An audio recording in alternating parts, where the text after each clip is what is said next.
ప్రభుత్వాలు అనేటువంటిది అధికారంలో ఉన్నప్పుడు విచక్షణ అనేటువంటి ఒక బుర్ర ఉండాలి. విచక్షణ అనే బుర్ర లేకపోతే వెధవాయత్వం అవుతుంది. ఇప్పుడు అమ్మ క్యాంటీన్ ఒకప్పుడు జయలలిత తమిళనాడులో పెట్టింది.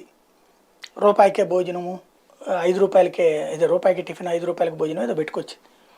దాన్ని మన తెలంగాణలోనేమో అన్నపూర్ణ స్కీమ్ పేరుతో చక్కగా 5 రూపాయలకి భోజనం అందరికీ కూడా ఏర్పాటు చేశారు. చాలా చోట్ల సెంటర్లు పెట్టారు, చాలామంది వినియోగించుకున్నారు. ఇప్పుడు ఉందో లేదో తెలియదు. కేసీఆర్ సర్కార్ బాగానే చేసుకొచ్చింది, కానీ అతి పబ్లిసిటీ చేసుకోలేదు.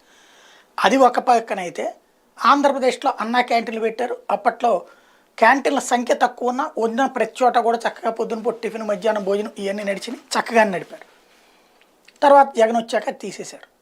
సరే, కర్ణాటకలో వాళ్ళు కూడా ఆహార పథకం పెట్టారు, 10 రూపాయలకి భోజనం. అయితే ఇదంతా తీసుకెళ్ళి ఇందిరమ్మ క్యాంటీన్లు అంటారు. ఏంటంటే ఇక పైన ఎయిర్పోర్ట్లో పెడతారట. ఎయిర్పోర్ట్లో 10 రూపాయలకే భోజనం పెడతారు.